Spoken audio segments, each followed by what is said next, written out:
to stuff. Okay, so I'm gonna do my latest video since everybody loved to do that. Everybody liked it for some reason.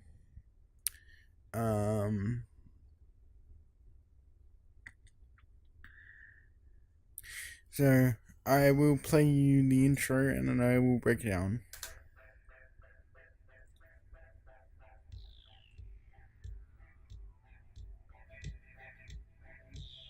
The internet has ushered in a new age of entertainment. Stuff like new dogs, Latino black sheep from the late 1990s started this creative renaissance and brought with it new and unique animators from across the world. This really exploded in May 2005 when YouTube launched. Soon, the independent content was booming, from skits to original music, short films, animation, and whatever this thing is, YouTube had it all. Now it's 2017 and YouTube is changing to the detriment of creators. This brings the question: is there a future in independent online entertainment?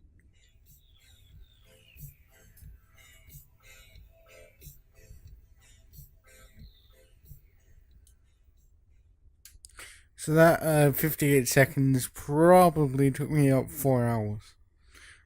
So we'll break it down. So first we have this little intro part here with my name. And I changed it from my old one, which was just 2 videos ago. I changed it because I realized I stole it from another YouTuber. So yeah, I changed it as soon as I realized that I did that. But I think I've still got the projects for it. Yeah, I do. We will open that up. Open project, and I think it's in is it in art and new intro bumper. So this is the project I used for the intro. Now what we've got here is an After Effects file, so I might as well go through that first. Edit original. Is anybody watching?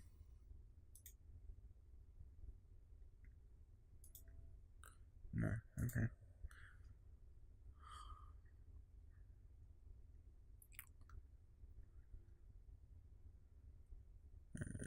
Six out of day. Okay, here we go.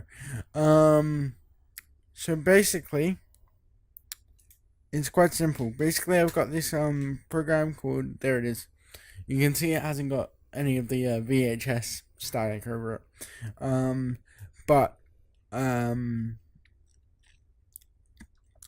you can see each letter is sort of animated. So I have this plugin called Animation Composer. This is After Effects, by the way. The other program is Premiere. This is kind of like Photoshop for video. That's probably the easiest way I can explain it. And this is a standard video editor. It's kind of like a Final Cut equivalent on Windows, except Premiere is better. Sorry, Peter. Okay. But this is After Effects. Yeah. And the cool thing about them is that they work together, so it's really nice. So I don't have to render this file out. I can just import it directly into Premiere. Anyway, okay. So you can see we've got each letter here. Like if I go to when they're all in frame and I turn one off, you can see they're all on their own individual layer. And then we've got the TV bars, which is this background. So basically all these are staggered to come in slightly after each other. And then I've also got this amazing plugin called Animation Composer, which isn't actually in here. Why isn't it in here? I'll just bring up the 2 main panels that I use. So there's the Animation Composer panel, and then there's the staggering panel.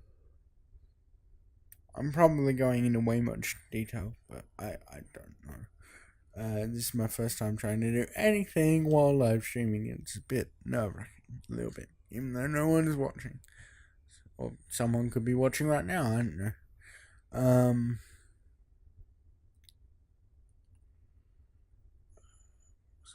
Oh yes, animation composer transition shift. So these are the two main parts of the plugin that I use. The animation composer is basically just a bunch of animation, custom, cool animation presets, and they've got stuff for 2D text, 3D text, and 2D layers, 3D layers. They've also got pre-comps, their own sort of templates, so animated illustrations and stuff like that.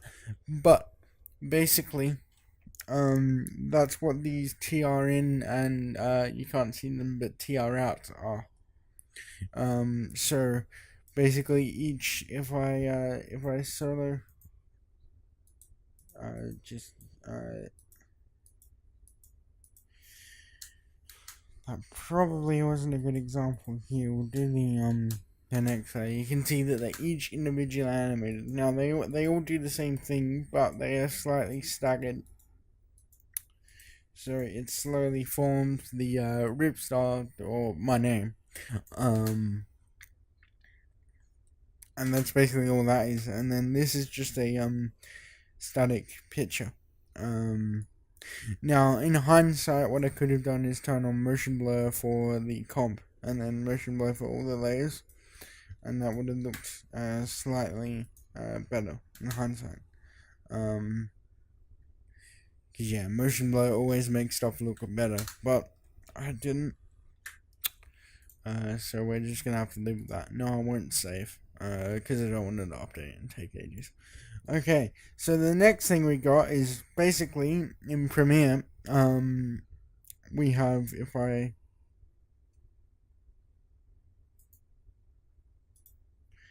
turn all these layers off, we just have that After Effects file in here, right? So the next thing I put on top of it was this purple solid, and that was my weird way of color grading.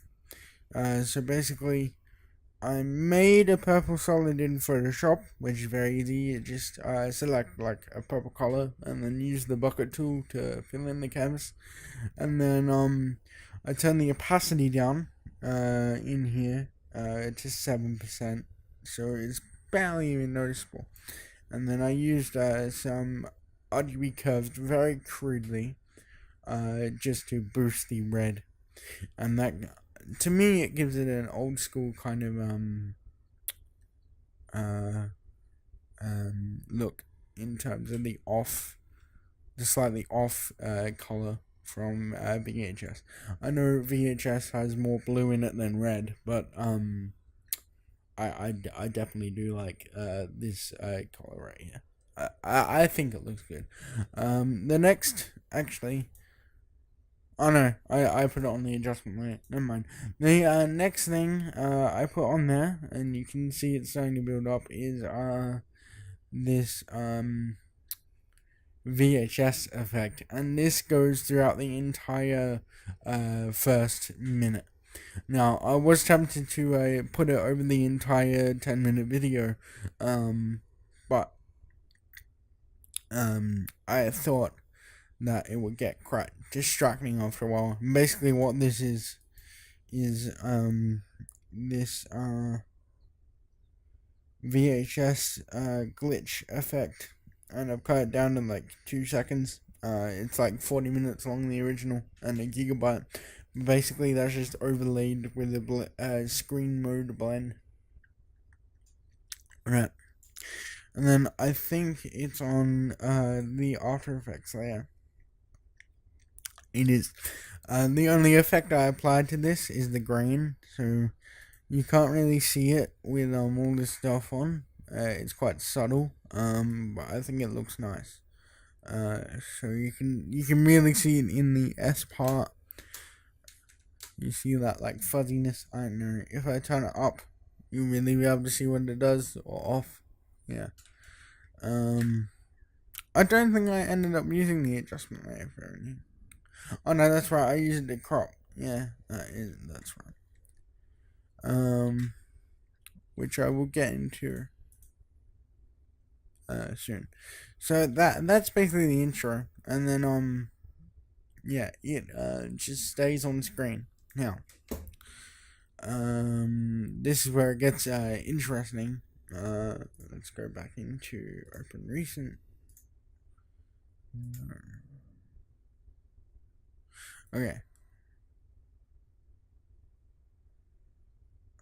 Stuff. Okay, so we got that intro. I just rendered that out basically after I was done. Get the intro. Now, on the video file itself, to get that wipe effect, it is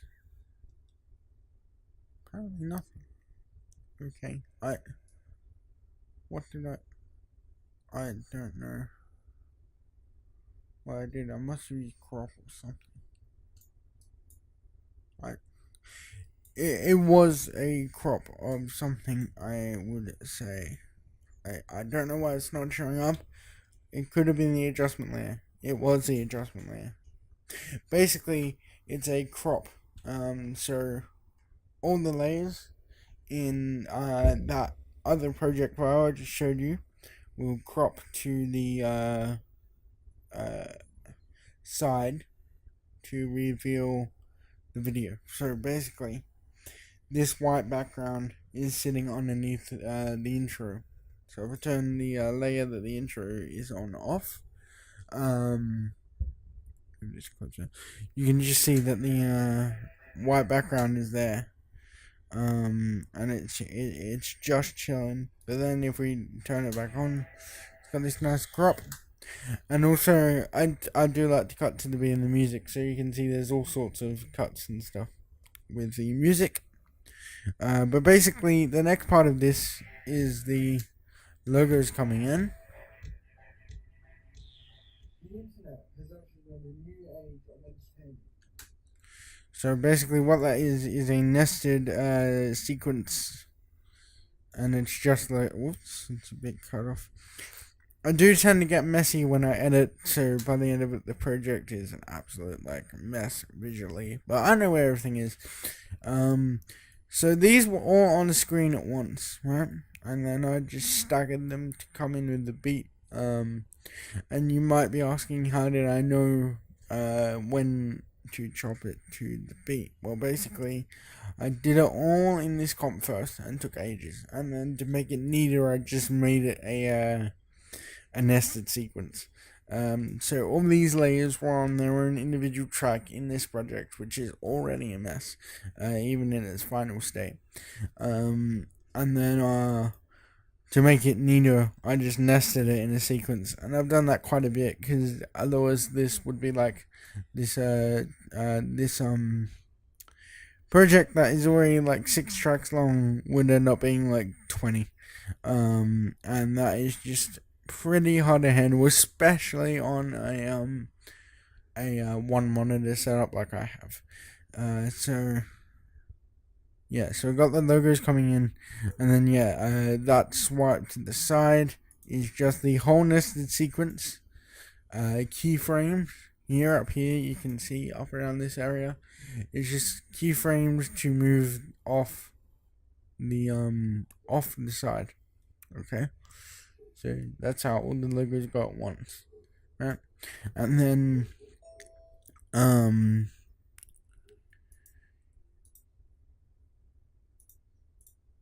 you've got the same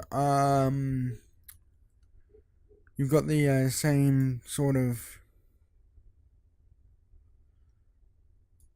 static effect and noise grain. I don't know what I'm doing.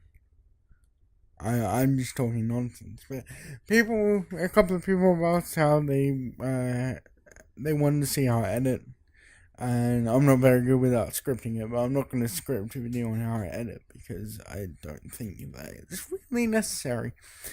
Anyway, so yeah, it's just the same glitchy VHS effect footage that I found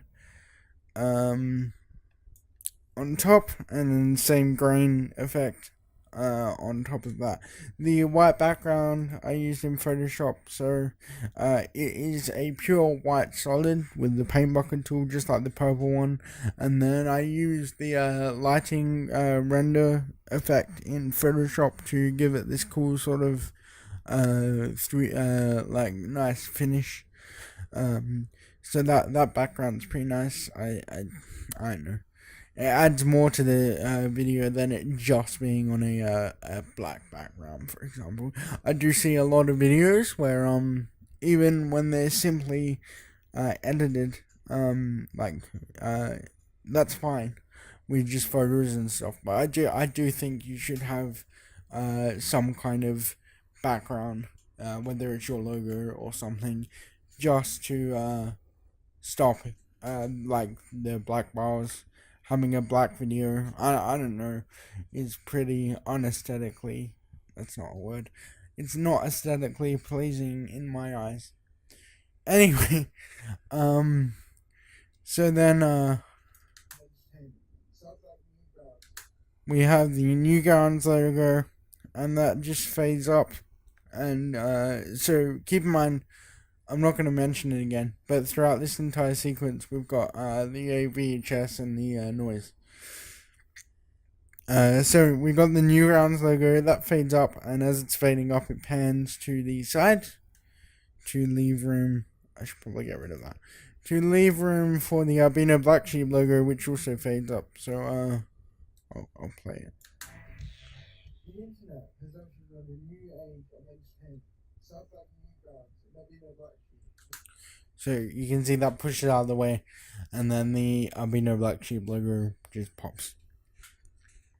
I think it looks nice.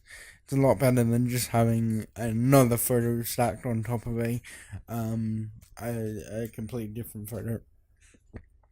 I think it looks nice. It gives it a lot of this video is just photos, but I think because I took the time to keyframe it, this makes me sound like I'm pretty narcissistic, but yeah, because I took the time to keyframe the movement of the video, then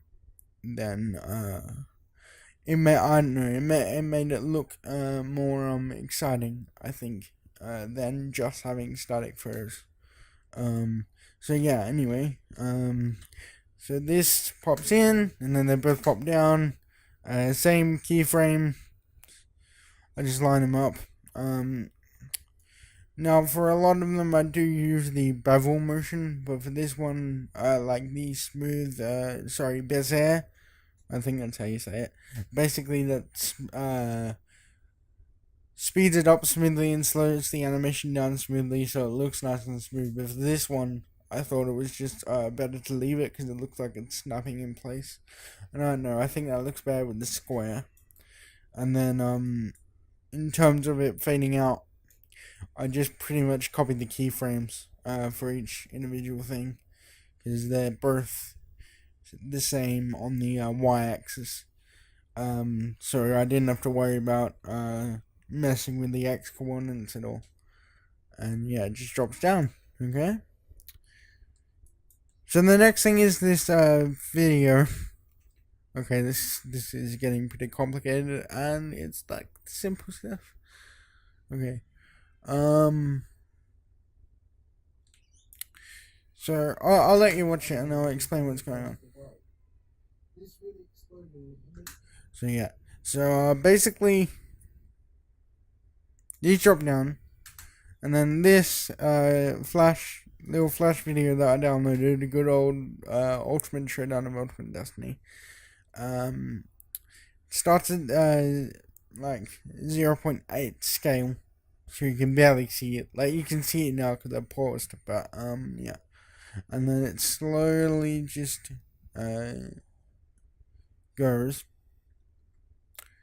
Now you'll notice that it's in 4:3 because it's super old, so it's not in widescreen, which means like this end of the video and this end of the video isn't covered by the animation because it's in an old aspect ratio. So what I did was it zooms in. Now, if I did stretch this out, I could, but it would look really weird. It would sort of stretch like Abraham Lincoln out. It would stretch the whole video out, or I could crop it, but that means you would like be missing half of like the top of the animation. So what I did was, I was zooming in. There's a duplicate. This one I really like because it was just by chance. That the VHS effect kind of covers it up, but there you can kind of see it here. There's a duplicate video, slightly bigger to fill the entire thing, and then blurred out, and then the original one that I animated is on top of it. You'll see this on the news a lot. So basically what that looks like if I zoom in, this is the original animation that's coming in here, and then as it's zooming in, as it's getting to the last couple frames of the animation, there's a crossfade in behind it to reveal the slightly bigger one. If I disable this, you can see it's blurred, which is pretty easy in Premiere Pro. There's an effect called Gaussian blur. You just up that, and you just up the blurriness, and then it's also stretched out. But you can kind of see that like Optimus Prime's head is chopped off and his hand. But it still works for the side, and because you still get to see the sides of the video, you're not really missing on any detail. So yeah, you see, it's pretty much cut off here. If I was to just scale the video, I do think this looks nice, and it looks better than just having a 4:3 video. I think it's a pretty cool effect that more people can use. Roman was asking me what I think people should do. I think if people are going to use 4:3 video, then people should do this effect. It's relatively easy, and I'm pretty sure in Vegas Pro, you can set up a macro to do it. I'm not sure how to do that, but it's pretty easy. It's just a duplicate of the footage with a scaled and then blurred. So I do that for all the old videos. I don't have to scale, animate the scale at all, but you can see it just cuts. So it just cuts. With the widescreen videos, I didn't have to do it, obviously.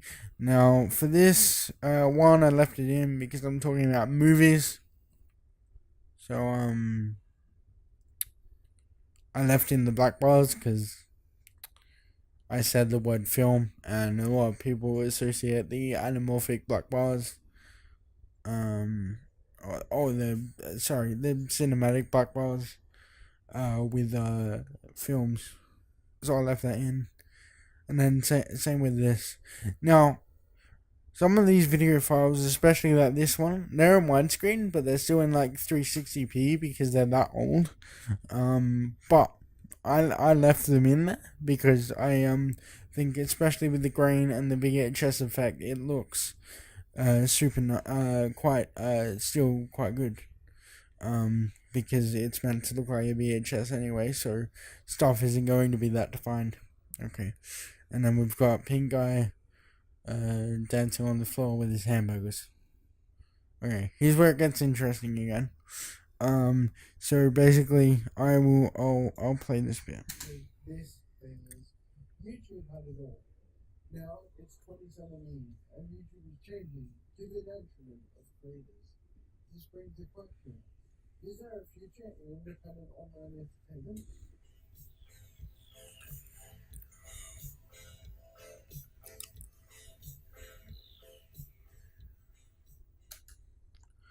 Okay, so this was just pretty much for a few seconds overlaid, so you can see it start to come in while the hamburger please is still on. Basically what this is a screen. Actually, I probably got the screenshot still.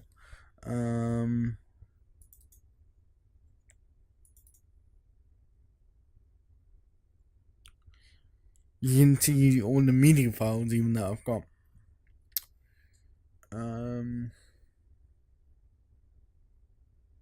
I will skip around, but I thought the intro had quite a bit of interesting stuff in it that I can cover, and it's relatively basic quest photo. Here it is. YouTube is changing. I don't have any sort of file management. So basically, this is a full screen, like Google Chrome in full screen, and a print screen. And I've zoomed out so you get quite a few videos on one page. Because I have it in at about 150, and you only get about 4 videos without scrolling down. So I think this is about 80%, and you get quite a few videos without scrolling down. Now, to make the scrolling effect, I zoomed in the screenshot and cropped it quite a bit to have the thumbnail sort of line up with the edge of the video, and yeah, it sort of just animates in. Now these keyframes are the Bezier keyframes, so they just pop up, and then it keeps scrolling. Now usually if I want to, well, you'll see, but it keeps scrolling, and then it comes to a stop. Now if I play this again, you can sort of see by the end of it, but it gets to the Jacksepticeye video, you can see that it slows down, and that's the smooth Bezier keyframes. But anyway, after that, the what I've done here is, instead of creating a new video track, because it's all about sort of, I wanted to keep this using as least space as possible, because this is the only timeline area I have to work with my current monitor setup. So basically what I wanted to do was minimize that. So instead of putting the title card photo on a new track, like most people would do, because it's quicker, I cut I extended it out to where I wanted the title card to end its animation, right? And I cut this clip, and then moved it underneath, and then brought the title card in. So yeah, the title card is very similar, except it stops. So it's just got like position comes in, and then it's there, right? And then it fades out at the end. I don't know. I think for me, I like it when a video is always sort of moving things in, moving things out. It's sort of, I don't know, there's a certain flow to it. Whereas I do see a lot of people. This is I'm not bagging. I feel like I'm being too like negative and everything. You know, I'm not the best. Okay, I'm not saying that. But I do see a lot of people. They sort of just like cut things, and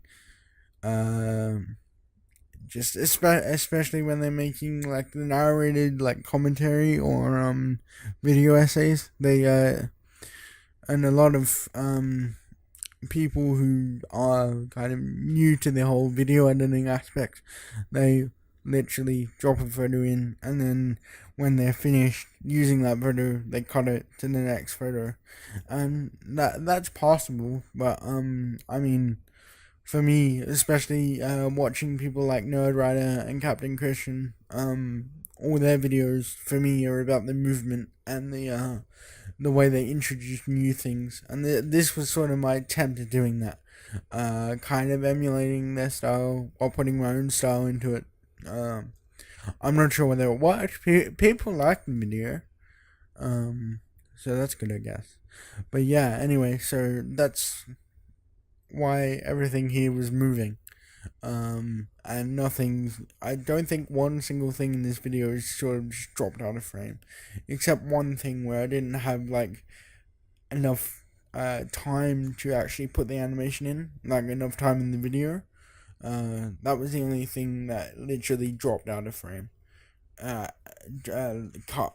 Sorry, literally I cut on. But yeah, so that title card comes at the top,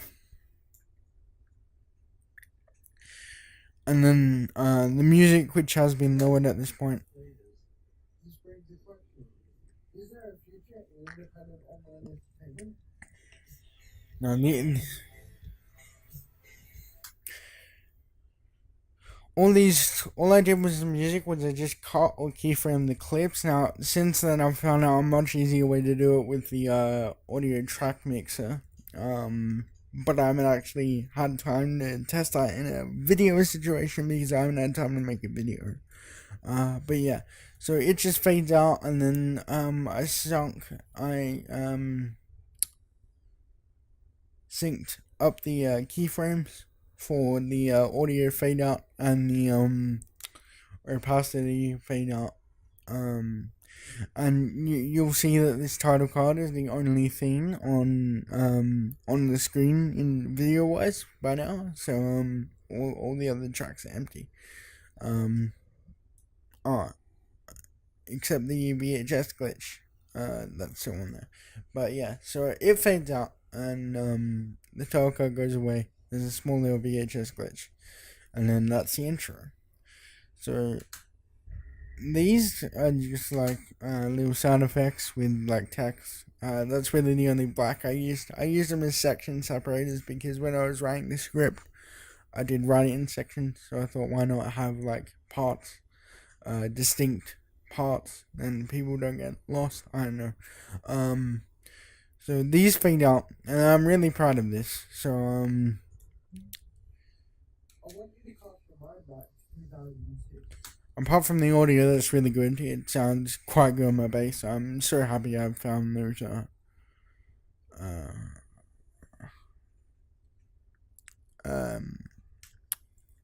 those sound effects. I can't think. Jeez. Is anybody in the chat? Hey! Oh, hi, Peter. Oh, yay, people are watching. That's so good.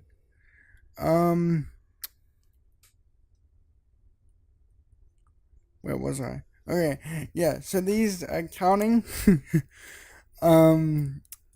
this year counting, it's just another subsequence. So it's literally just text, and they cut to like, I can't remember what the duration was.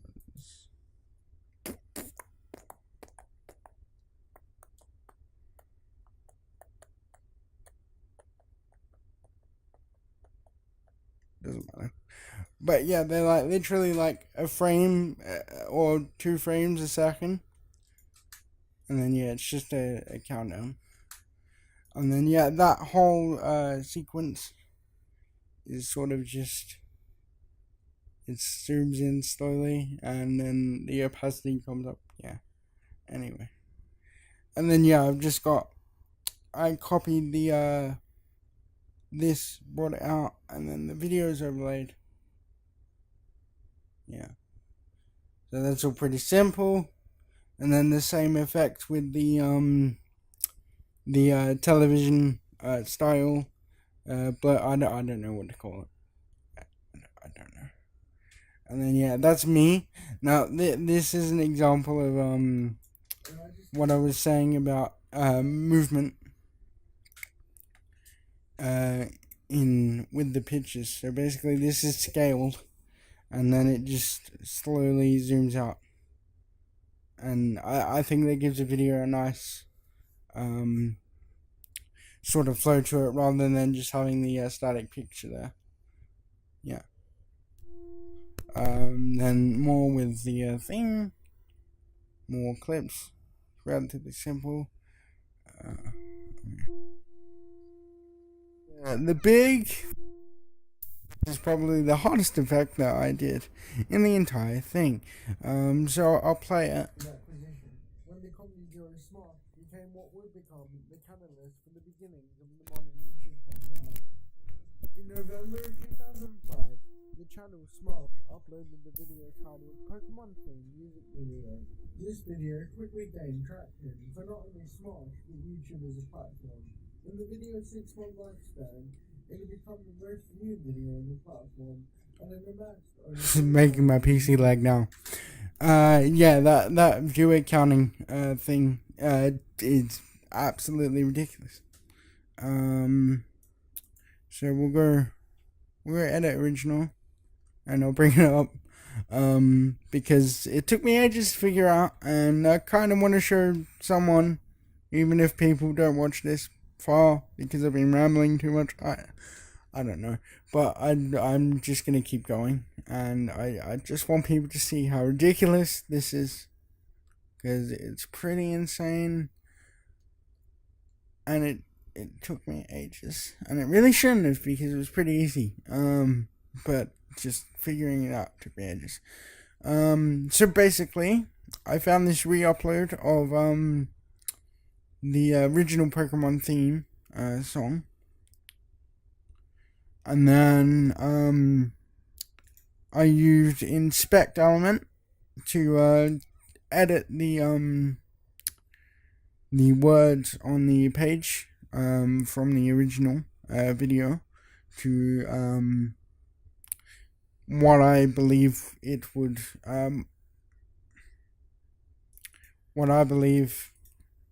have kind of looked like if it was still around. So I changed it to having 0 subscribers. There's no view count because I added that in later. And yeah, I changed the profile picture. It's not perfect, but it's only on screen for a few seconds. So yeah. Now this zooms in, right? This is actually all on screen, so you can see this text. That's that's the actual numbers, and then the views, and then the Smosh edited page, right? So it kind of zooms in. It's got motion blur on it, which I was saying before is really cool. And then yeah, it zooms in, and as it's zooming in, it's counting up to 24 million. Now, just trying to get the color of the fake text to match with the like buttons and stuff. Now, in hindsight, if I had more time, I would have animated the like count. That would have been really cool. And possibly even the like button. It's literally on screen for a few seconds, and because this video was a school project as well, didn't have time to really be pedantic about small little details. So I hope people can forgive me for that. I do.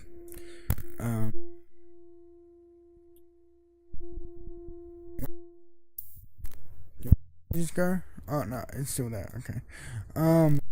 My foot is like right. The PowerPoint. So I keep knocking my mic out of the PowerPoint. Anyway, yeah, I would have liked to animate the like. But yeah. So basically this started as just 100, right? And then it's got this weird slider thing where you can basically get it to count up. That's basically an effect to tell After Effects to, okay, you've got a 0, and then you slide it up and you animate it so it counts the number up. But this it doesn't include commas, and it only goes up to 1,000. So I had to find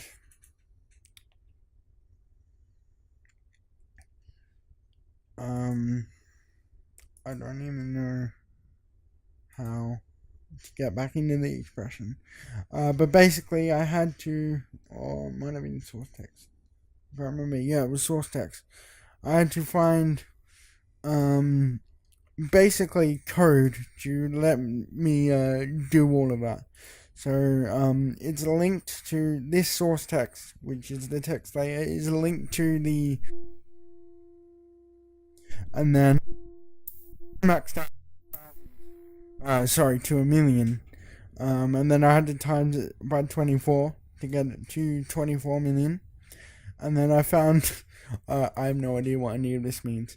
I found a bunch of code that someone else made, or it's called expression, to basically put commas in. Oh yeah, and also it counts in decimals. So you also need code for it to not count in decimals. It's quite annoying, really, but now that I know how to do it, I can just go back in this project and copy that same expression. What was even more annoying is just like matching. I think that looks pretty convincing, apart from the screenshot getting more and more pixelated when it zooms in. But I think with motion blur you can't really tell. But yeah, that was that. Obviously, the true text layers is parented to the Smosh page, which is this. Otherwise, it would the text would not stay in the same spot when you move the scale in. So yeah, that's all that is. It just took me ages to figure out, and I wanted to share it with somebody. No. Okay. So after that's done, it just goes back, normal cuts, normal cuts, normal cuts. Okay. Normal cuts, normal cuts, normal cuts. Okay. Here, I think I probably could have done this better. But by this point I was on a time constraint. So this is, I'll just play this section. Film, stand-up comedy, acting, and even journalism. These and other key creators established YouTube as the internet's home for alternative entertainment and media. In the March of 2007. So basically what that is it's yet another nested sequence of all the videos, and it's just there. And I probably didn't even divide it right, and that's why I had to do that weird aspect ratio bending thing. If you look really close, the videos will just squish together and then they bounce back out again, and that's because I didn't do it right, but I did not have time to fix it. So that's how I will improve in the future, by actually, waiting. But yeah, you can see it kind of bends in as it's going. You can, yeah. I that's the only part I don't like about it. But basically, it's zoomed in to the Philip DeFranco video. And this whole video is zoomed in like a crap ton. Yeah, and it's also position, and then it's just keyframed, just to the scale height, the position, and the scale width, just to go out, and then it's also keyframed again for the whole thing to go out. Okay, so then you've got some more keyframing with text, and it's just I don't know. I think it's quite fluid. And then yeah, because I cheated because I didn't have much time left. I just sort of, I don't know, it was kind of stupid. I just sort of put the Wikipedia article over the top. It's all keyframed. Takes a considerable amount of time. This is literally just keyframe, bounce in. Peter does this well on his channel, really well, better than I do. Yeah, so it just bounces in and then knocks the Viacom logo, and then the Viacom logo rotates and the scale goes, and so does the opacity. And then yeah, so that's that. It's probably the most complicated animation in the entire thing, really, for timing wise. So the video pops in, and then yeah, it's just simple cuts. And then it's the same thing with laying the screenshots over. I did try and blur out the swearing. That's just with the mask. I did it with my North Haven, with my school t-shirt logo. I almost said the name of it. Whoops. Yeah, but it's just a mask over a mask over the word. I didn't catch all the swear words, but I just wanted to get the main one out because it is school, so I didn't want swearing in there. But yeah, it's just a mask with that word is what's masked, and then just blurred. Just like the scaling up of the videos and blurring them. You can see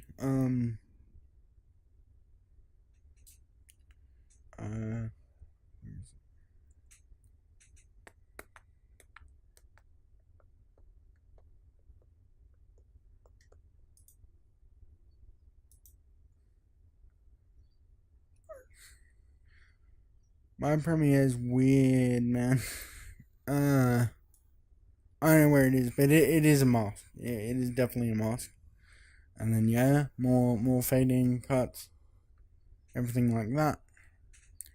And then that drops away. And then there's more just text animations.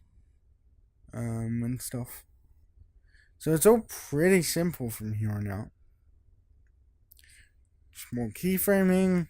I think I've gotten that enough. Yeah. This part.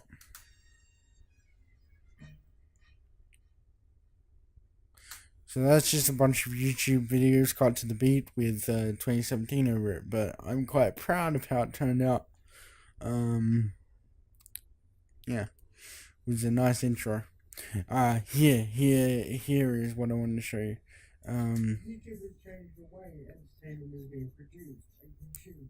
YouTube reaches a large target demographic, and it is estimated that 18. So basically, this is a transparent After Effects composition. With the text animated exactly like before, except it's got motion blur on it this time, so it looks really nice.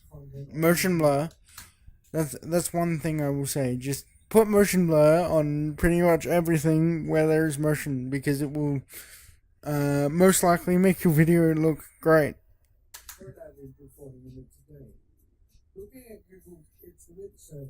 And same with this. This is just gross that I have to say it's lit, but it's just motion blurred on the top. And actually the dropping in effect, I had to do this in After Effects because Premiere doesn't do motion blur natively for some reason. So I even just had an After Effects composition where it comes in, and then it zooms in with the motion, and then draws a circle around with my dodgy handwriting. Let's have a look at that. I hope this isn't boring.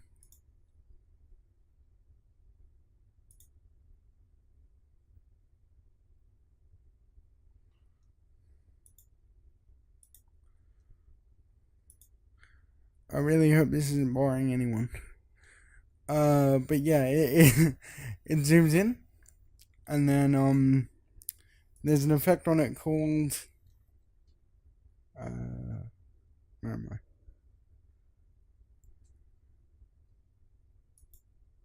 Yeah, I get lost in After Effects. I'm badly learning. There's an effect in it called brushes, and basically, it's just basically I've drawn around it physically in After Effects, and then it's recorded my strokes and just animated it, and then I've extended it out, and then it just zooms back out. The cool thing about After Effects and Premiere is that all the motion keyframing that you do in either program will sync up to each other. So this like motion when it comes back out, I didn't do. It just did it itself because it read that was already on the original picture in Premiere. So yeah, but I did use it to turn on motion blur, and that's why it looks awesome, in my opinion. That is the wrong thing. Okay. Then same thing here. These are just pictures dropped on top of each other with motion blur. And then more motion blur. I really love motion blur. Can you tell? Oh no. And then yeah, I've got brands and a nested comp just to keep it neat. And then yeah, this is pretty boring. But it goes up and stays up there for ages because I couldn't think of what else to put. Drops back down. And then the channel things come in.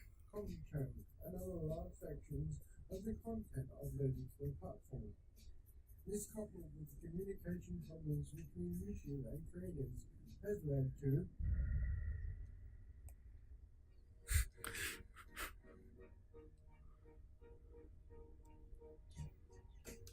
I love that.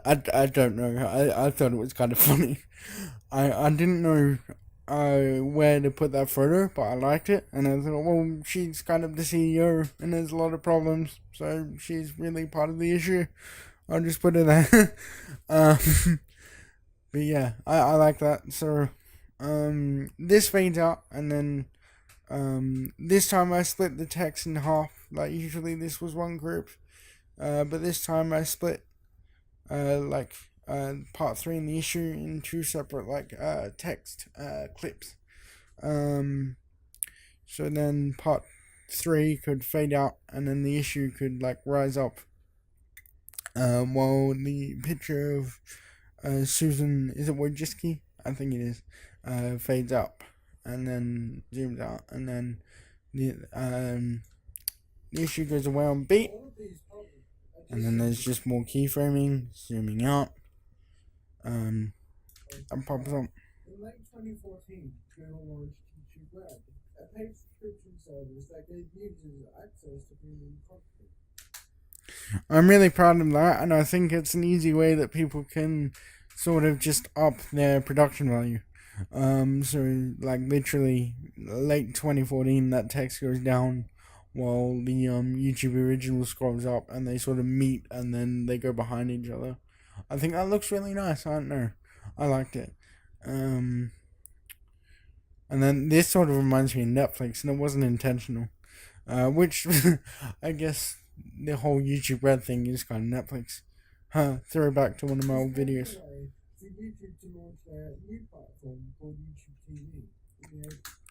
But that pulls away to reveal YouTube TV. So basically, the animation is on top of it, so the cut is hidden.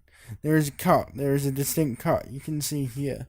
If I turn...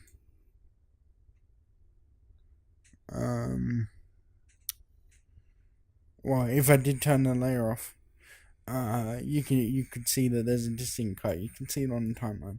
But because the animation is covering it up, you don't actually see. So you see YouTube Red, then it zooms up and keeps zooming, and still going, and then YouTube TV is there, and it's already scaling up.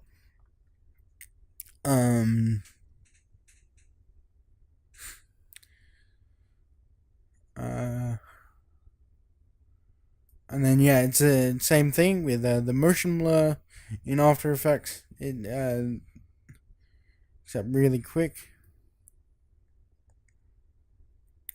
I think that looks nice. And then yeah, it fades out. And then there's the future. Although the current operation with future level is dead, there is hope for independent content creation.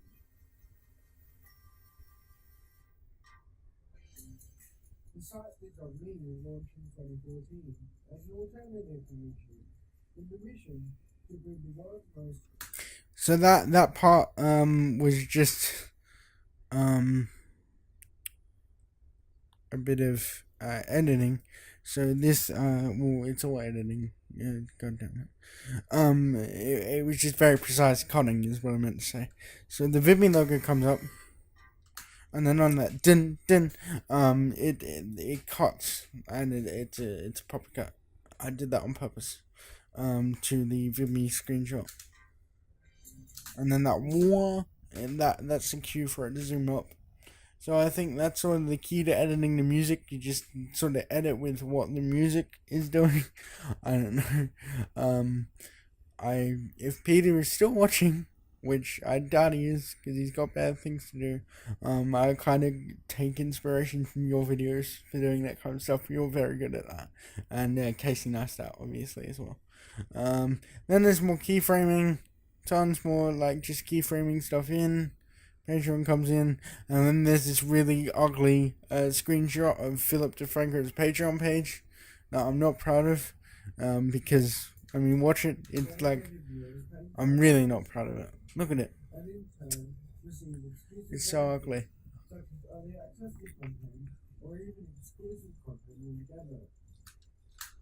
It's so ugly. It's really ugly.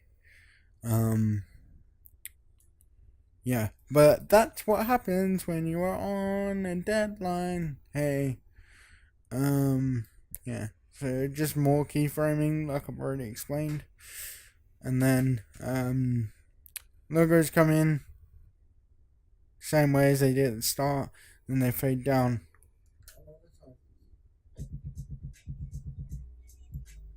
That part was a nightmare. It's tiny little videos, tiny little clips synced up to every single beat of the song. But it's so satisfying to watch, I think. Anything like that is really satisfying. You'll notice I didn't bother with the to hide the black bars. I just stretched it out because it's literally on screen for like half a second. Yeah. So that's just a bunch of cuts. And then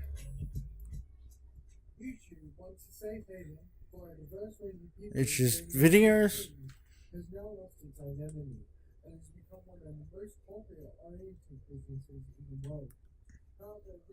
For this, I just cut to sentences. It is evident that as long as the audience will watch, unique voices will always find a way to prevail. And then there's the credits, which totally don't copy PD Days at all. Totally. But yeah, they just cut to the music, they're just simple credits. And then there's my cheesy message at the end. And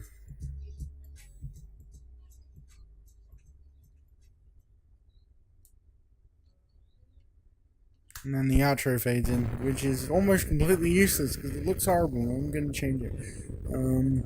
But that's just After Effects.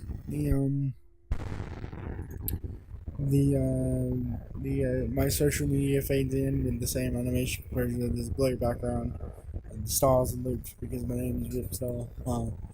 And then it just cuts on the music. So pretty much same as always as most of this really. So that's that project. Now unfortunately I think I've deleted pretty much all my other project photos. I know Rawman was interested in the 2016 retrospective project. I'm pretty sure I've gotten rid of it. Yeah, I have. That sucks. I shouldn't have done that. I have a habit of getting rid of things.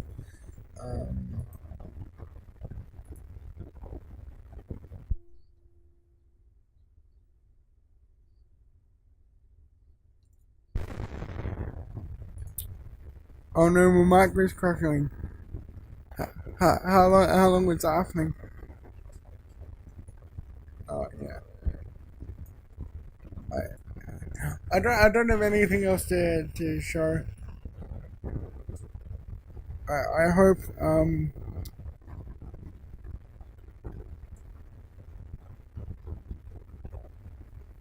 what did you hear last?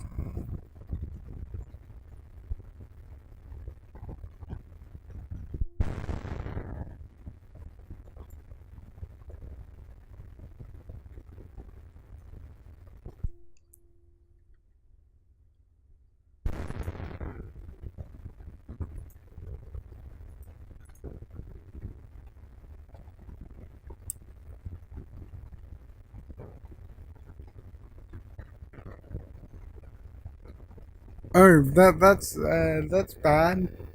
Uh, yeah. Um, I hope you don't mind that I kind of just stole your live streaming ideas. Um, I wasn't expecting you to come and join, but that's okay. Some people ask whether they want to see me do my editing stuff, so I thought I would do that today. Um, how did the entire like live stream go overall in terms of quality and stuff?